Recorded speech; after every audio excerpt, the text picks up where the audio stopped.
What's up guys, and welcome back to another episode of the Bundesliga career mode. It is episode number 38, is the season finale today as we go for the treble. Yep, in the last episode wrapped up the Bundesliga. I mean, we knew we'd won it since like February, you know, it was just a formality heading into the final few games. We might have bottled a couple, but we knew we were going to be alright, and of course in the process set the defensive record, and Manuel Neuer has his clean sheet record broken by Marvin. We're now 22 in the season, but today, sod the records, we're going for the trophies. Yep, the two cup finals today. Firstly, DFB Pokal final against the holders by Leverkusen at the Olympia Stadion as we try and reclaim it and go for that domestic double. And of course, directly after that, we will have Köln's first ever European final. Yep, the Champions League final, a meeting of the underdogs after we scraped through on penalties. One of the most dramatic semi-final ties I've ever had, honestly. Avenged our demons, winning our first shootout of the save, and we'll take on Atletico, who pulled off a mad one, knocking out Real Madrid for an underdog final in the Champions League. So here we go, let's do it. First of the two finals to end the season, going for that treble, and heading into this one, the DFB Pokal final against our rivals by Leverkusen, who this year had a poor season, man, finishing 7th in the Bundesliga, and need to win tonight to qualify for Europe for next season. So double incentive for Xabi Alonso's side tonight, for us going for that double ourselves.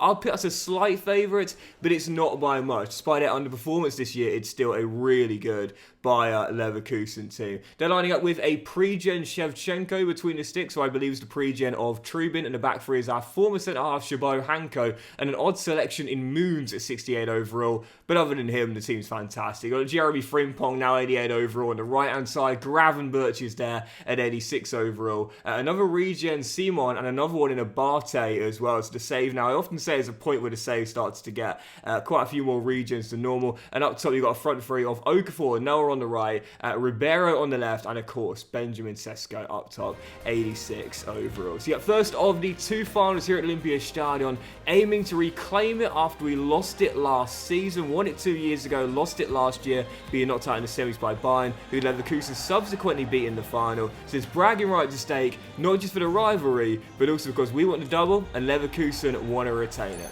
First of the two finals, it is the DFB Pokal final. Let's get the double. Come on, Carl. Yeah, there's always been this like weird thing in my mind when like the champions take on the previous champions in the following final, if that makes sense. Like in this case here with us versus Leverkusen, because I always have this idea of like the champions either getting to like hold on to the trophy and keep it in the cabinet, or like having to hand it over to the team that had lost it the previous year, if that makes sense. I don't know why, that's always been in my mind, like, you know, it was like a team having to like physically hand it over, you know, and hand it back to that team who surrendered it the previous year.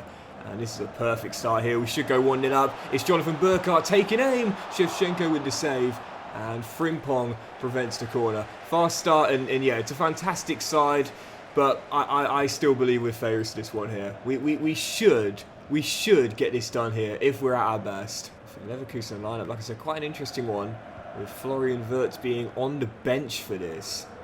And I often say in career mode, there's not really a way of finding out why if you don't see a player has an apparent injury. So you kind of have to make up your own reason.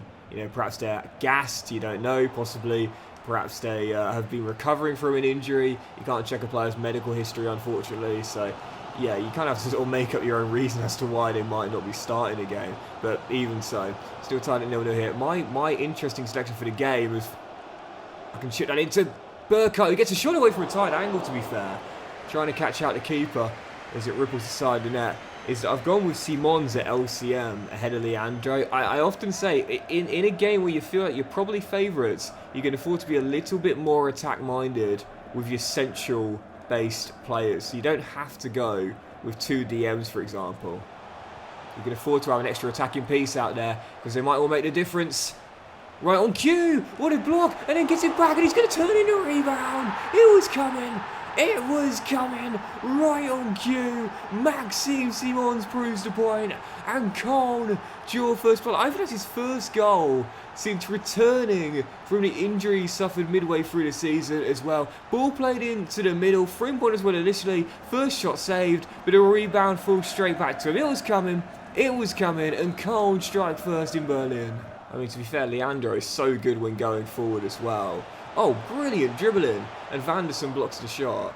So, you know, it's not like a silly manner, for example, being dropped for the game in favour of Simons. Oh, it's Van Sel. Play advantage, ref. Play advantage. Oh, it's got me too. Oh, wonderful goal.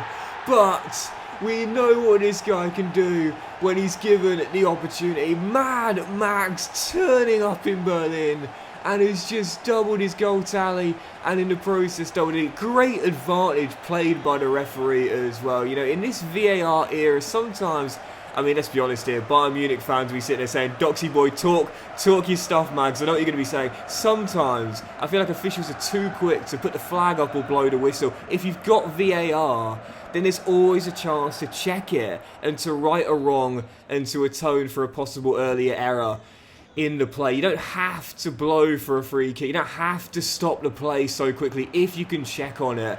And obviously Bayern Munich fans know that all too well with the controversy of the Champions League semi last week. Great advantage played by the referee. It's Simons at the double. And right before the break we are 2-0 up. And, well, we'll favourites anyway. Tielemans onside. Put the trophy engraving on now. No, put the engraving on the trophy now. Tielemans wraps it. It is free.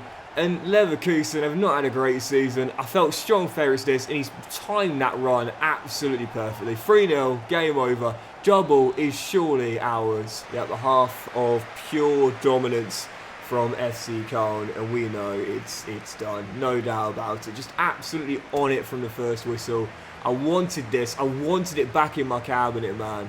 And, you know, it's funny because I said this year, that was my aim, winning that domestic double. And listen, going far in the Champions League, I said I wanted to get to the semis this year, and I thought that was where our progress was going to end when we bottled it against Inter Milan. Of course, ended up sparing our blushes on the shootout. But it was the domestic double I was going for. That was my main aim. Europe, to me, was secondary this year. I needed to make sure we retained that league title and reclaimed the DFB Pokal final. That's the thing. Oh, as Davis goes down. Is that a second yellow? It is. Second yellow card. It's all gone wrong. It's all gone wrong for Leverkusen. And, you know, we talked about eclipsing teams within the court. Oh, it's such a bad tackle. Going to be a straight red on its own. We talked about eclipsing teams in an RTG. It always happens when you're doing a road to glory. At some point, you start to eclipse the bigger teams. Yeah, I think we've probably eclipsed a lot of them in Germany now. It's definitely Leverkusen, that's for sure. Domestically, this has been, I think, my most dominant season in FC 2-4 so far. So only fitting that we end up getting the 2 titles as well. And this one back in the cabinet with 11 to play. And it's over for Bayer Leverkusen. It is over. You have to say now, as a team, like I said, we've eclipsed them. They're not going to be playing European football next year. And I think as well, we talked about this briefly in the last episode, there's a new dynasty on the rise in Germany. It's not in Munich, it's in Köln. Shevchenko fumbles a late header from Leander off the bench, and that's the icing on the cake. The Luxembourg man getting his first goal since returning from injury, and it's party time in Berlin. And as the LAs ring round here in Berlin, and Leverkusen have known for a long time that this trophy is changing hands and being placed back in the grateful arms of Doxy Boy, Eric Martel, and the rest of the lads at Köln. There's no doubt about it, we have now become the strongest team in Germany, and there's only one word. Why do Leverkusen fans celebrate?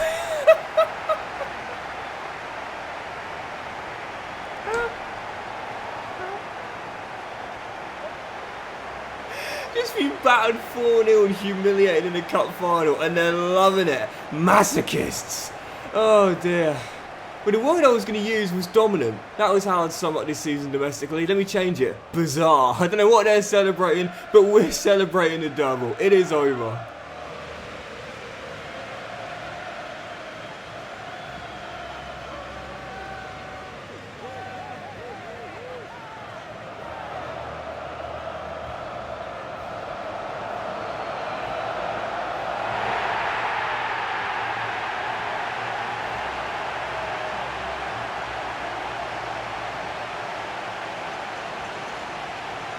due to Leverkusen's poor season domestically, I felt very confident pre-game we were going to win this final, and in the end we did the job before half-time. Yet flew out of the blocks instantly.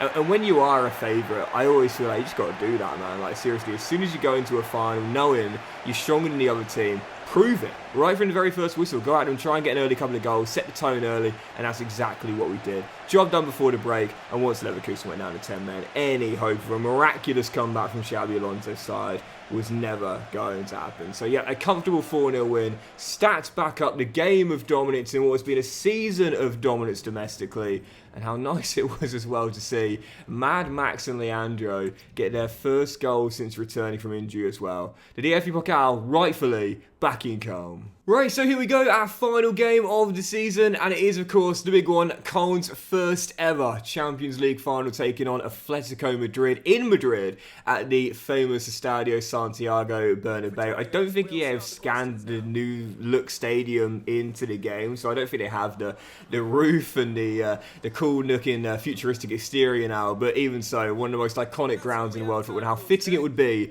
if the three-time runners-up, Atletico Madrid, could finally win their first here in the backyard of their great rivals. But of course, we've never been to a CL final before, so it's going to be a new winner of the Champions League for the first time ever, no matter who gets the grand prize today. So heading into the game, we are unchanged, whereas Atletico Madrid are lining up in a 5-3-2, quite defensive, with Jan Oblak between the sticks, 88 overall, and their back five is Molina at right wing back, and the back three CBs are Soyuncu, Schürrle, and Moreno as well, 70 overall.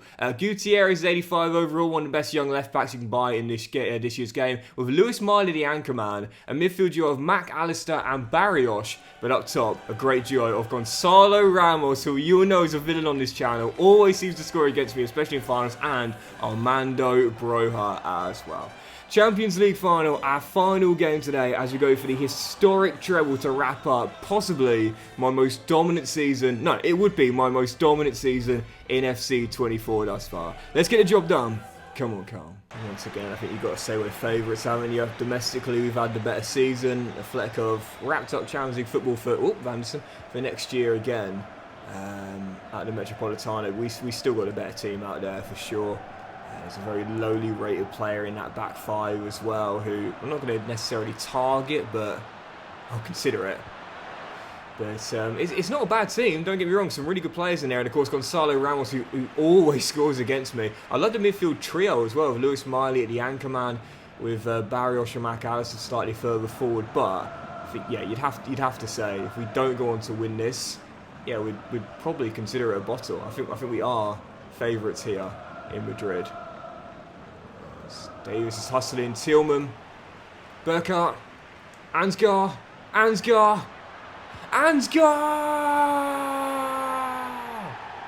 with a sensational goal to open the scoring 10 minutes in. And I said this about Nauf, he doesn't score that many goals, but he always seems to score important ones. What's more important than an opener in a Champions League final? A lovely turn to beat Soyuncu, a brilliant piece of skill to get away, but it's all about the finish. Dinks it over Jan Oblak, who comes out to meet him as it nestles in to the side of the net. Köln strike first in Madrid. What a sensational solo goal from our number 7. I have to say, unlike in Berlin, not a great first half. We got the early goal, but didn't build on that like we did against Bayer Leverkusen. But as things stand, leading by 1, and Atletico need to change things at the break, man, because they're so far deep. They're not causing me a problem at all. You know, we know about Atletico Madrid. We know about the play style. We know about the manager's profile and what they like to do, what kind of team they are. It makes sense for them to be operating this way, but I think in the second half, if they don't make a change, it's going to be a tough one for them to get back into, because they're venturing forward slowly and slightly, but really, our back four against the front two of Broja and Ramos haven't really needed to be at their best right now, because on the flanks, they've got the two wing-backs in Molina and Gutierrez coming forward, but if we can cope with them, there's not really a direct threat, if you will. So it's just all about being composed, really. And that's what will see us winners of the Champions League. Oh, and that should have been the second and possibly the moment that not necessarily ends it for Atletico, but certainly makes it more difficult. That's what they need to do, bringing on a good creative player in camera for Luis Mari. That's better from Diego Simeone. That's what you want to see as they take off a DM for an AM primarily.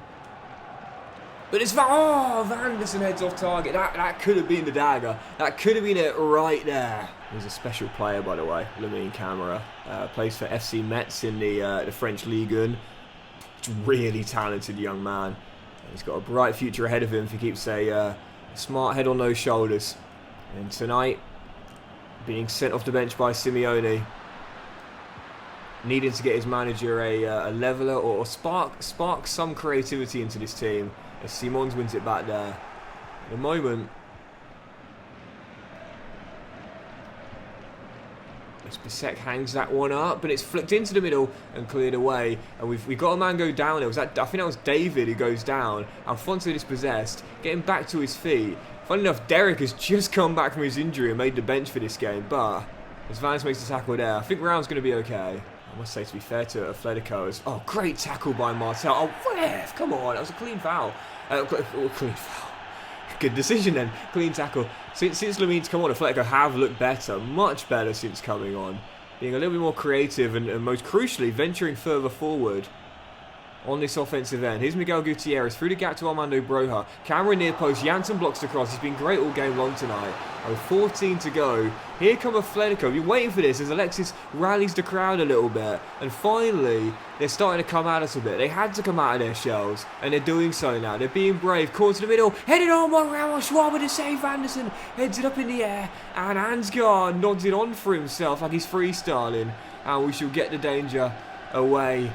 First time Schwab's been called into action. But you know this guy's got his eye on the starting #1 role for the German national team in the upcoming Euros. And he's just showed why he should be. What a save to keep it at 1-0. And from that we've broken and just couldn't get it through. So 5 to go. And I'm just shutting up shop really. Derek's coming on for his first appearance since the injury for David, who's got that knock himself. But also Ozcan coming on. Oh, it's a terrible throw. And oh, I should have been through there. Just to shore up the defence a little bit. So now 2 DMs because Atletico now, to fair, they're in desperation mode. It's now or never. They've got to do this. Coming forward. Here's Alexis McAllister. Turns Bisek. Rolls it through. And Noel Molina forces extra time. Atletico leave it late. But it's a Simeone masterclass. Stay strong defensively. Kept it at 1. And then came forward to find a leveller. Is going to do it. Atletico forcing extra time. Well, late goals with Atletico Madrid in the Champions League final. Let's just say they've got karma for what happened with Sergio Ramos all those years ago. 30 more minutes at the Bernabeu. And I've just taken off Jonathan Burkhardt as well. So I've lost my main source of creativity domestically this year. And there's 30 more minutes to go in Madrid. And annoyingly, I took off David for Derek. So I was thinking if I was going to be a bit more attack-minded, I could bring on Beste and have him as a left-back, or play Davis back in his more natural role and have Beste on the right. But I can't take off Derek. He's literally just come on. I'm not sure what to do here. What I could do is drop Martel back down to CB, where he is better anyway alongside DJ, and take off Bisek and bring on Leandro possibly. Or we could... yeah, let's do that. Let's bring on Leandro.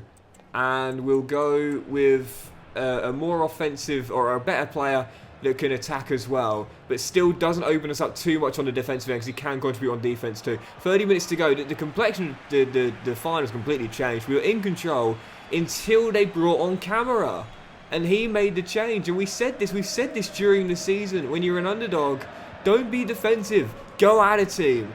And fortune favours the brave. We often see that, and it has in this second half. Tillman saved by All Black. Not the best of strikes, to be fair, but Jan claims it as well. Is it going pens? If it does go to penalties, I mean, it really could go either way. You know, it really could. We obviously have a 1-2 record on pens, but the only win came in the semis. Atletico obviously lost the Champions League final to Real Madrid all those years ago on penalties. Oh, onside. Tillman's onside.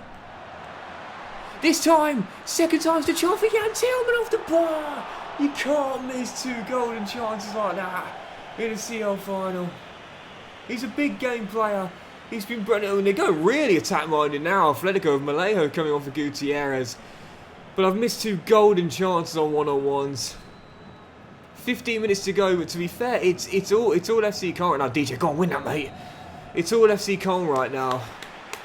But I think we've got to win it in extra time. If it goes to pens, I don't see us winning it like we did against Inter Milan. I think we've got to find a winner in these next 15 minutes. So that being the case, I'm going to go basically as attack-minded as I can and say forget about penalties. Alfonso has a low penalty rate in regards, even if it came down to that. But I'm going to play him as an inverted wing-back on that right-hand side, who can step in and shoot with the left foot. And we'll take off Vanderson for Beste, who we know has come up clutch in some moments for us, not just this season, but since we signed him, as an inside forward on the right. There are 15 minutes of extra time to go. And I think we've got to win it here. If it goes to penalties, I do not feel one bit confident. 5 to go. Haven't really had any chance in extra time yet. Beste. Tillman.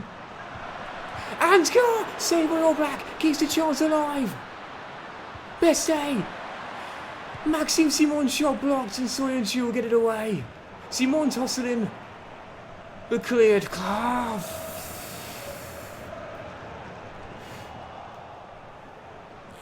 No, it's pens. Only chance we got in the second half. Oh, that's a terrible foul by Beste as well. That might be a straight red, to be honest. There, it's just a booking, thankfully. And it's getting tense. It's boiling over. There's handbags because we know we've missed 2 brilliant chances to win it in extra time, and instead.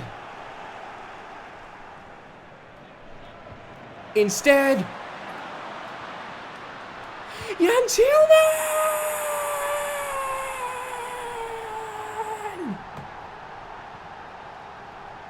If at first you don't succeed, try again. Jan Tillman missed 2 one-on-ones in the first half extra time, but I said, Jan, stay up top. I trust you. I believe in you. I know you won't miss again. Rounds the current defender and picks out the bottom corner. FC Cologne with the final kick of the final have just won their first ever Champions League. Oh, what a moment. What a finish. What a season. What a save. FC Cologne have won the Champions League. Incredible scenes in Madrid, the Bernabeu, frequently the scene of late comebacks and late winners. We got another one, and it's yet more final heartbreak for Atletico. Their 4th runners-up medal. They continue to wait for their engraving on the trophy, but for Cologne, it's their first Champions League in history. The treble is ours.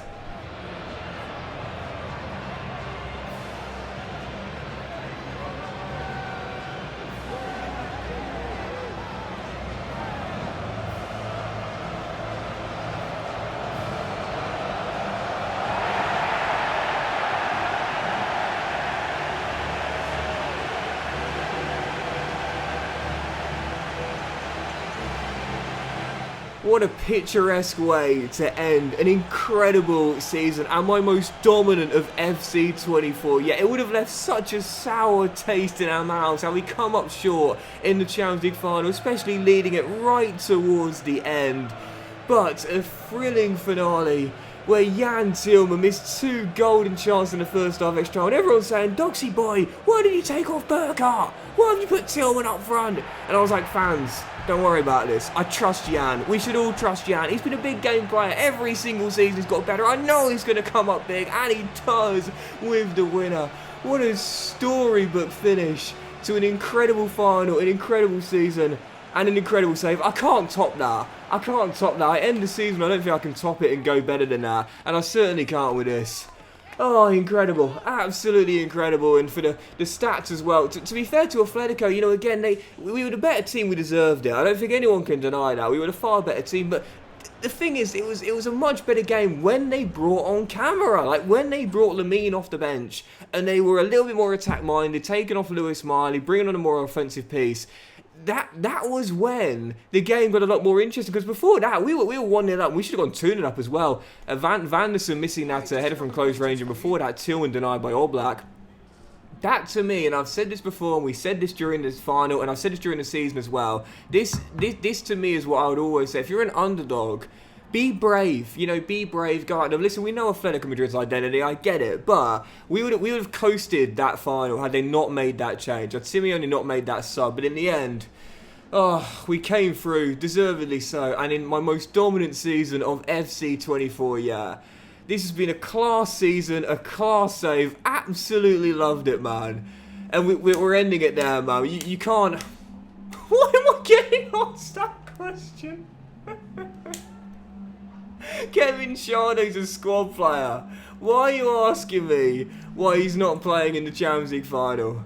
I don't know. What an ending though, man. I'm buzzing with that. Absolutely buzzing. Absolutely buzzing. We'd have picked it up and gone again next year. We lost this final. But in the end, coming through to win it. Mate, I'm absolutely buzzing. A fitting end to a season of dominance. An amazing save as well. And if you really want to get technical, you could call it a quadruple, because you won the Super Cup at the start of the season as well. And do you know, one thing I really want EA to do is add in the Club World Cup, because I keep on saying, for me it's very common, like, because we'll end the season, by the way, how we always do, look at the other leagues and the full stats of the players as well. For me, that's a massive miss from EA not having the Club World Cup, because it's like I often end my saves, granted, when we've won the Champions League a lot of the time, because where do you go from there? Do you know what I mean? Unless you move on to another team, where do you go from there? You can retain it, try and build a dynasty, but for me, I often like to say, that's like the grand prize for the team, especially because we like to start with smaller clubs as well. So it's kind of like a nice conclusion, But if there was a Club World Cup to play, I'll play the following season. I'd go for the Club World Cup, because that's such a fun competition, man. It really is. And a great way to show you're not just on top of Europe, but on top of the world. I know you've got the Super Cup next season, but it's not the same thing, is it? You know what I mean? For those curious on the other European competitions, well, as you can see in the Europa Conference League this season, no British teams in the Final Four, and in the end it was Roma overcoming Nice to win the ECL. And as for the Europa League, quite an interesting one, to be fair. I'm starting to notice that, a lot of massive clubs end up winning the Europa League within my saves. Normally, if they've been knocked out of the Champions League, and that was the case in this season as well, with PSG beating Ajax in the final to win the Europa League. Anyway, as for the other leagues around the world, starting with the 2 Liga, well, Augsburg and Hamburg had instant responses, and Schalke made the playoffs for the first time ever. You love to see that. We said we've been waiting for so long for Schalke to get to the top tier. But in the end, they lost the relegation playoff to Hanover anyway, so it wouldn't be coming up regardless. I'd probably play another season if Schalke are in the top tier, though. I would like to have faced them for the first time. And as for the 3 Liga, Bielefeld will play that playoff, but the top 2 were Ingolstadt and Sandhausen in the 3rd tier of German football this year. Let's go around the world, where Man City were Premier League champions, and after their win against Spurs on Tuesday night, destiny's in their own hands for this Sunday. If they beat West Ham, they will be champions once again in the Premier League. Leeds United topping the Challenger this year, finishing 1 clear of Luton Town. This might be the first season I've ever seen a team not get to 100 points plus, with the playoffs being the Saints, the Hornets, the Borough, and Hull City as well in the English 2nd tier. What? Millwall bottom? Come on, guys. League 1 saw the Terriers champions, and Blackpool 2nd, with the playoffs being Barnsley, Rotherham United, the Posh, and Milton Keynes Dons as well. And as for League 2, Port Vale, Burton Albion and Crewe are going to League 1, with Fleetwood Town, Gillingham, Shrewsbury and AFC Wimbledon in the playoffs this season. PSG back on top of Ligue 1, 14 clear of Lyon to win the French top tier this season in Ligue 1. And whilst we might have knocked them out of the Champions League semis, Inter recovered to win that Serie A title. 4 clear of Juve, 7 clear of Milan, as Napoli completed the top 4 in Italy's top tier. Ajax back on top of the Eredivisie, finishing 5 clear of PSV and 8 clear of Feyenoord in 3rd in the Dutch top tier. Sporting Lisbon, Portuguese champions, 4 clear of Benfica and 7 clear of Porto in Liga Portugal this season. I never showed a Saudi Pro League, but I probably should start showing it more, to be fair, because obviously it's growing in reputation now. Al Hilal, though, undefeated season. How about that? Finishing 21 clear of Al Nassr to win the Saudi Pro League this season. Celtic champions of the Cinch Premiership, finishing 3 clear. 3 clear Rangers, but as I always say, it's the end of the first phase, but you just have to assume that the winners were the team who were top of the first phase, because you can't see the second phase in the Scottish Premier League. And as for La Liga, briefly showed us for the Champions League final, but Real Madrid were champions, Barca second, Atletico, consolation for them as they're back in the Champions League next season in third, and Villarreal were the fourth place team in the Spanish top tier this year. And we'll do a couple more with the Turkish Super League being won by Fenerbahce, free clear of Besiktas in this year's Turkish top tier. And, you know, some of you guys have asked me, Doxy boy, you're always talking about how Turkey's like your favourite country, you know, you want to go back there again. Why not do a Turkish Super League career mode? And I get asked a lot as well, why not do an MLS career? And I said this year, Seattle Sounders have jumped out to the early lead. They're 5 clear at the top of the table. I've been considering doing different nations for career modes that I don't normally use. I'd certainly consider it. But the problem is always popularity. If I can talk candidly very quickly here, as we'll quickly run through the team sheet as we end the season here. The problem is popularity. Well, first of all, I always find that Premier League teams do best when I'm doing career modes, and people seem to enjoy those more. But also, like, the foreign-based saves I do, such as, I say foreign for me being English, the European-based saves I do, like the Bundesliga, like the Serie A, La Liga, and very occasionally I do Liga, and they do okay, they do alright, but the Premier League always seems to be head and shoulders above. So I've always thought if I did a league which is not quite as reputable, if you will, like a Swiss Super League, or, you know, the Austrian Bundesliga, or the Turkish Super League, listen, I'd definitely consider it, don't get me wrong, but I always feel as though the popularity just... It doesn't seem to have the same, you know, people don't seem to enjoy it as much as to when I do either like a Bundesliga or a Serie A, or mostly people tend to watch my Premier League careers a lot more. So if I knew the popularity was going to still be up there, I'd definitely consider it. But that's the problem, really. Is there going to be enough interest for it? You know, I'd love to do one, but I need enough people to watch it, do you know what I mean, to make it worth the time. So yeah, phenomenal team. And let's be honest here, like, you know, yeah, you could say we could possibly improve on it slightly. We could maybe get a better left back. You know, possibly we could get someone to replace... Well, Bisek's going to go in the summer anyway, requesting that transfer. We could get like a superstar CB, maybe like a Matthias de Ligt or something. And maybe we could replace Jonathan Burkhart with like one of the best strikers in the world. But really, let's be honest here. We got our first 90 rated player. The team grew up together. What I love about the team as well is that so many of our key players, well, a few of our key players were players that we inherited. Jan Tillman, Eric Martel, Schwab, we inherited these guys, and they became 3 of our most important players. But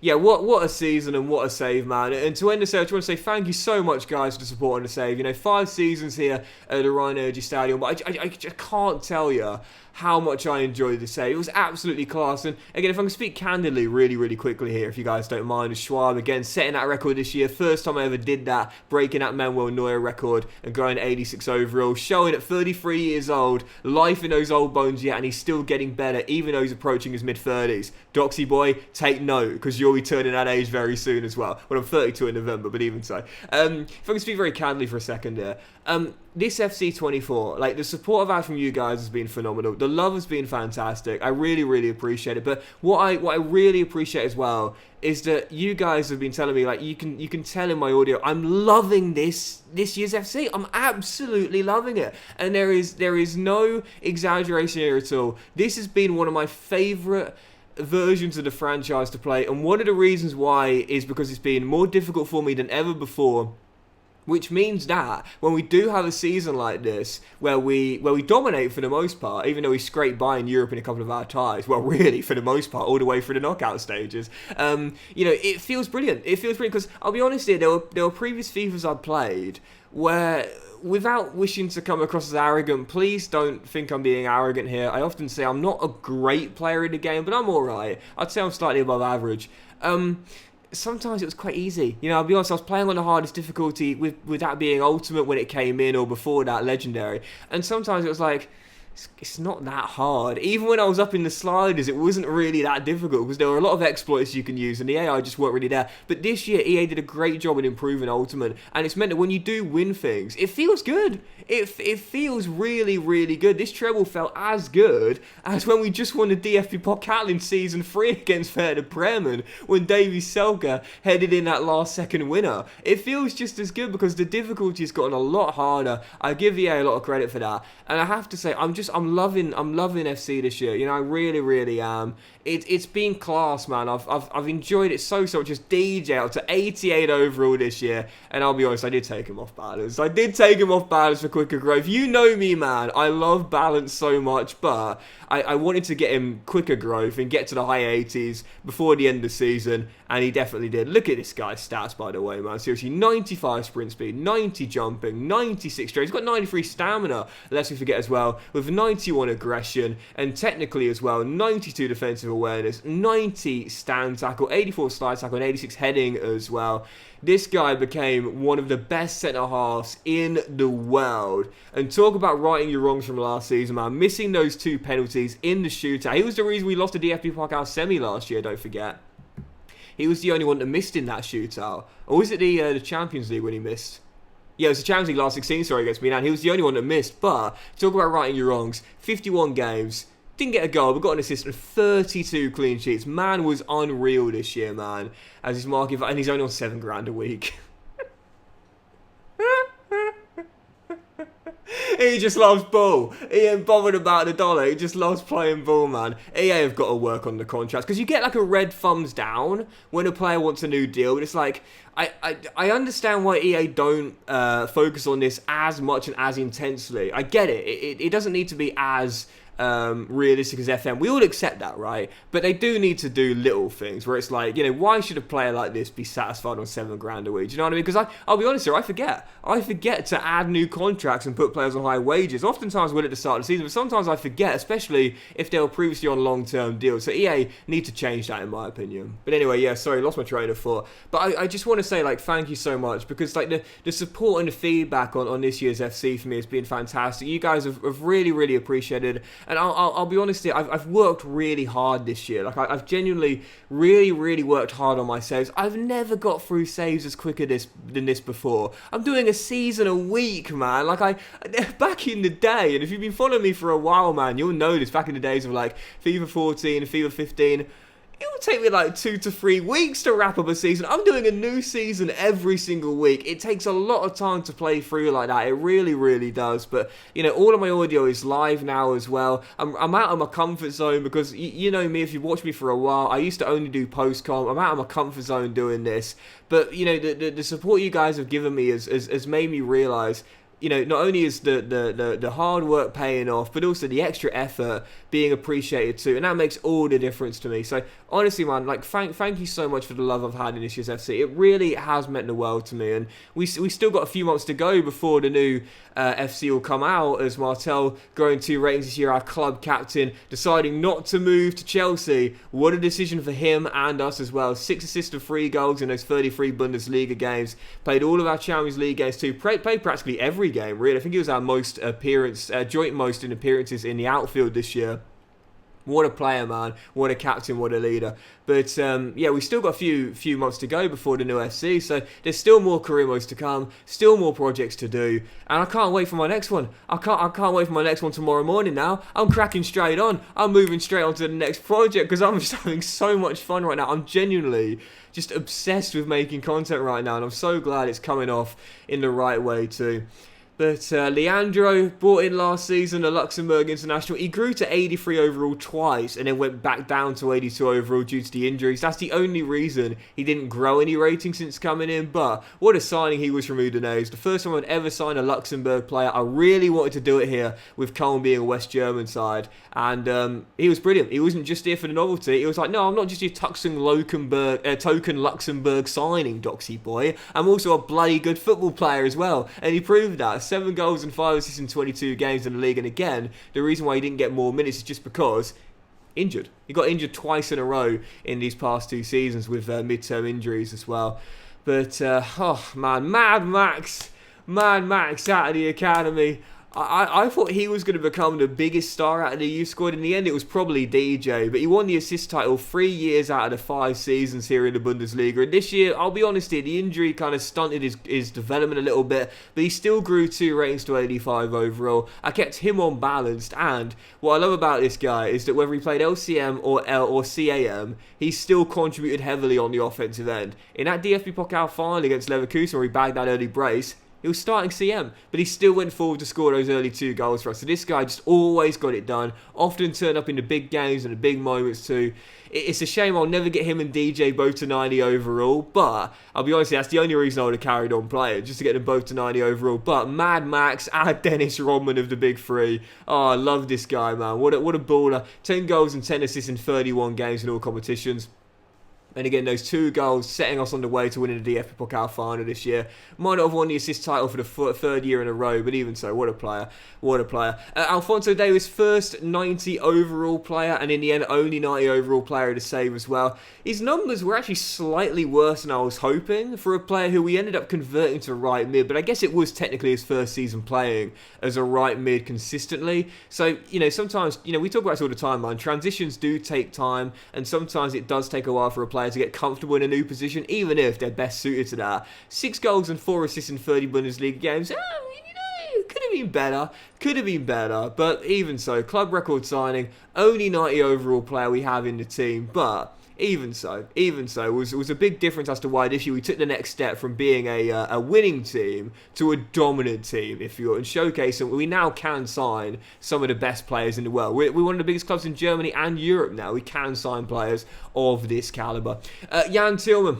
What more can I say about the vice captain, man? We said it every year. He got better and better and better until last year where he took a step back. But if you've underperformed, we often say this, don't talk about it, be about it. Actions, not words. Put it right with your actions. And Jan Tillman definitely did. 4 goals and 7 assists in 13 Champions League games. But the biggest goal of the lot was the winner in the final with the final kick of the CL final as well. What a moment for the vice captain and one of the heroes of the team. But in the Bundesliga as well, he might have only got 3 assists this year, but 14 goals in 33 games, averaging just under 1 in every 2. 20 goals and 12 assists in 51 games in all competitions. Jan Tillman often playing out of position of CAM, but to me, I said it before, that's where he was at his best, and that's why I moved him to CF for that Champions League final as well. I often say this, the overall rating is important, but it's not the most important thing. It's about how you feel controlling that player and how they perform for you. Jan Tillman, for me, always did better through the middle of the park, and in that Champions League final, safe to say, playing CF with Burkhardt getting subbed off,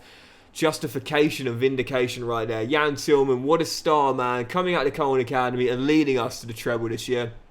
Ansgar Nauf scoring that first goal in the CL final as well. I often said, like, to me, he didn't score me that many goals, all things considered, but he always scored important goals, He didn't score that many, but he always scored important goals. And to be fair, 11 in 45 isn't a terrible record for an inside forward. I often say 1 in 3. It's about right, I would say, for an inside forward in a winning team. If there's another big source of goals, not everyone can score, simple as that. But when Nauf did score, it was always an important goal. It was so strange. He only ever seemed to score important goals, including the opener in that Champions League final as well. But 8 goals and 6 assists in 29 Bundesliga games, really impressive from Ansgar, and what a replacement he proved to be on that right-hand side. Chade didn't play much, neither did Jatta.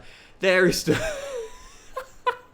I had to promote him, I'm sorry. When he asked for a pro deal, I couldn't not promote him. Yeah, he was never going to make it, let's be honest. But did he have potential? No, he didn't. We knew that. We just promoted him for the aesthetic alone. He was just here to sell some season tickets. But, Kostel. The Moldovan model will always have a soft spot for him anyway. But as Justin never grew at Celta Vigo in the end, it's a shame. That's probably my one regret of the save, really, is that I never really got to develop this guy as much as I wanted to. It's mainly just because Davy Selke, at the time when Justin was such a young man, couldn't be displaced. He was just that good, But Benjamin, he might not have become the MJ we were hoping either, alongside Mad Max and DJ as well. But he grew brilliantly whilst he was out on loan. Ironically, not here. He didn't do his best work when he was here. He did his best work at Hull in the Championship, But even so, turned into a squad player for us. And I guess that's the best it could have been in the end after he got the ACL back in Season 1. For me, when a player gets an ACL, if they're lowly rated, I hate to say it, but it's going to take something special for them to come back and play meaningful minutes in my team. He became a squad player, but that was that in the end. But as for Tim Laperle, he was here for the whole season, just here for the vibes, really. And Jonathan Burkhardt growing 3 ranks to 85 overall. And this year, as you can see, only the 7 goals in the Bundesliga, but he won the assist title with 15 in 32. And he had better assist numbers than he did goals in both the league and in Europe as well.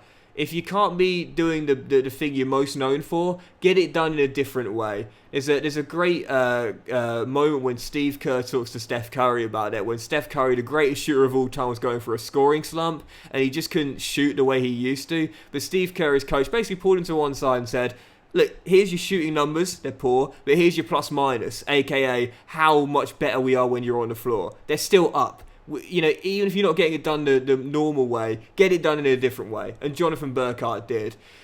But that's it, man. That is it. What an end to the season. What an end to the save. Guys, thank you so much for watching it. Another fantastic career mode, man. It's been an absolute blast. I've absolutely loved it. I've wanted to use Cologne for such a long time due to the Rhine Energy Stadion being one of my favourite stadiums in FC, due to them being such a big club in Germany too, but of course on the brink of relegation in real life. But we turned them into a treble-winning team in 5 years, one of the best teams in the world, a new dynasty on the rise in Germany, and there's no better time to finish them right now. Thank you so much sincerely, guys, from the bottom of my heart, from me to you, for all the support on the save, and throughout FC as well. It's been fantastic. I've really, really appreciated it. And if you have enjoyed the save and the finale today, then please do drop a like. Much love to you all. Have a fantastic day. I will be starting a brand new project, and as this will be Friday when this comes out, it will be tomorrow morning as well. So I'll start a brand new career mode tomorrow morning, and if it's even half as good as this save, I'm really looking forward to that one as well. Thank you so much, guys. Much love to you all. Oh, what a fantastic finale, what a fantastic season, what a fantastic save, and I'll see you for a brand new career mode starting tomorrow morning.